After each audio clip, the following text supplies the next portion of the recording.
If you search for DeWalt battery charger, you usually find a million results for these small yellow docks for your drill. But if your truck is dead in the driveway, that little dock is useless.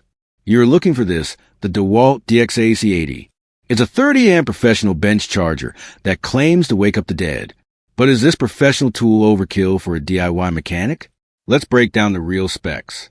If you search for DeWalt battery charger, you usually find a million results for these small yellow docks for your drill. But if your truck is dead in the driveway, that little dock is useless. You're looking for this, the DeWalt DXAEC80. It's a 30-amp professional bench charger that claims to wake up the dead. But is this professional tool overkill for a DIY mechanic? Let's break down the real specs. Most standard chargers you find at auto parts stores are Trickle chargers that push only 1 or 2 amps. They take days to fully charge a battery. This DeWalt pushes 30 amps. That's the difference between waiting all weekend and driving away in an hour. It also has an engine start button that hits your battery with 80 amps to force it to crank instantly. If you live in a cold climate like the Rust Belt or Canada, this is the main feature you're looking for. But it's not perfect, and you should know the downsides before you look for one.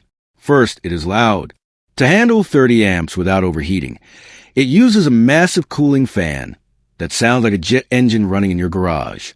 Second, the cables are shorter than you'd expect for a pro tool. If your car is parked head-in, you'll almost certainly need an extension cord to reach the outlet. So, who is this actually for? If you just want to keep a classic car charged over the winter, you don't need this. A simple 5-amp maintainer is quieter, smaller, and much cheaper. But if you have a dead truck, a tractor, or a V8 that refuses to start in the cold, a small maintainer won't cut it. You need the raw power of the DeWalt. It's not designed to be a maintainer. It's a revival machine. I'm planning to review more shop tools versus DIY tools on this channel soon. If you want to see a specific breakdown, let me know in the comments. Thanks for watching.